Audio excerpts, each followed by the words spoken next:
story, the true story of the Three Little Pigs. But before I start that, let me say a little bit something about reading.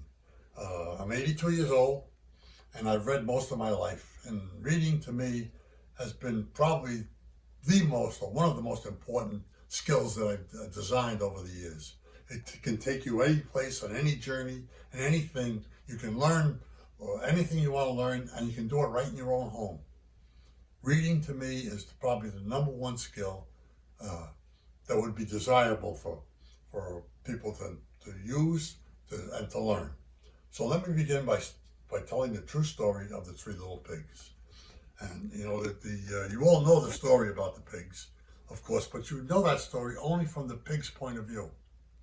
Today we're going to take a story, that same story, and look at it from the wolf's point of view.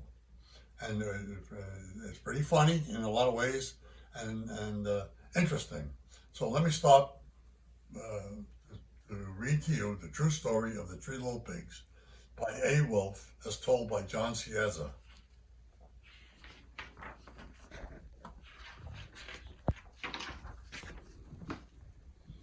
Everybody knows the story of the Three Little Pigs, or at least they think they do.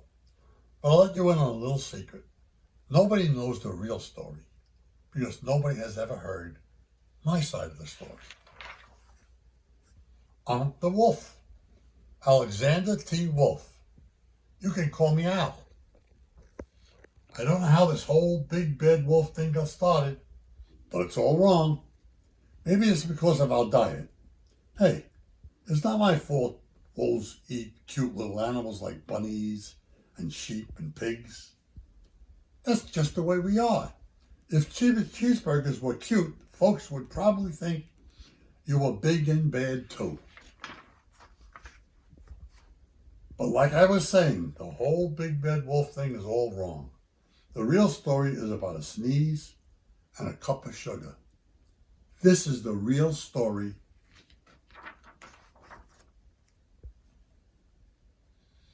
Way back in Once Upon a Time, I was making a birthday cake for my dear old Grammy.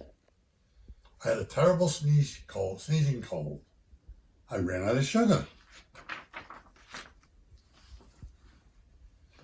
So I walked down the street to ask my neighbor for a cup of sugar. Now this neighbor was a pig, and he wasn't too bright either. He built his whole house out of straw. Can you believe it? I mean, who in his right mind would build a house of straw? So of course, the minute I knocked on the door, it fell right in. I didn't want to just walk into someone else's house, so I called, little pig, are you in? No answer.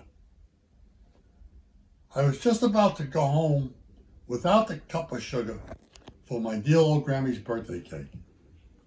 That's when my nose started to itch. I felt a sneeze coming on. Well, I huffed and I snuffed and I sneezed a great sneeze. And you know what? The whole darn straw house fell down. And right in the middle of the pile of straw was the first little pig, dead as a doornail. He had been home the whole time. It seemed like a shame to leave a perfectly good ham dinner lying there in the straw, so I ate it up. Think of it as a big cheeseburger just lying there. I was feeling a little better, but I still didn't have my cup of sugar. So I went to the next neighbor's house. This neighbor was the first little pig's brother. He was a little smarter, but not much. He had built his house of sticks. I rang the bell on the stick house. Nobody answered. I called, Mr. Pig, are you in? He yelled back, go away, Wolf. You can't come in. I'm shaving the hair on my chinny chin chin. I had just grabbed the doorknob when I felt another sneeze coming on. I huffed and I snuffed, and I tried to cover my mouth, but I sneezed a great sneeze. And you're not going to believe it, but this guy's house fell down just like his brother's. When the dust cleared, there was a second little pig dead as a doorknob.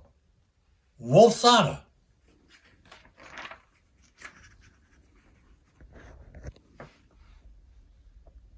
Now you know food will spoil if you just leave it out on the open. So I did the only thing there was to do. I had dinner again. Think of it as a second helping.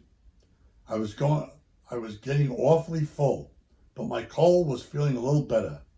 And I still didn't have that cup of sugar for my dear old Grammy's birthday cake. So I went to the next house. The guy was the first and second little pig's brother. He must have been the brains of the family. He had built his house of bricks. I knocked on a brick house, no answer. I called, Mr. Pig, are you in? And do you know what this rude little porker answered? Get out of here. Well, Wolf, don't bother me again. Talk about impolite. He probably had a whole sack full of sugar, and he wouldn't give me even one little cup for my dear sweet old granny's birthday cake. What a pig.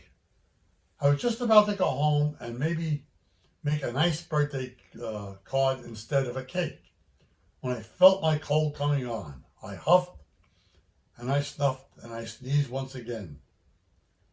Then the third little pig yelled, and your old granny can sit on a pin. Now, I'm usually a pretty calm fellow, but when somebody talks about my granny like that, I go a little crazy. When the cops drove up, of course, I was trying to break down the pig's door, and the whole time I was huffing and puffing and sneezing and making a real scene.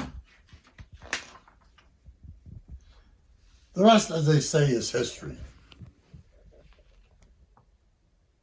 The news reporters found out about the 2 pigs I had for dinner.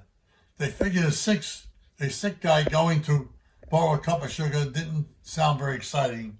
So they jazzed the story with all of that huff and puff and blow your house down, and they made me the big bad wolf. That's it, the real story. I was framed. But maybe you could loan me a cup of sugar.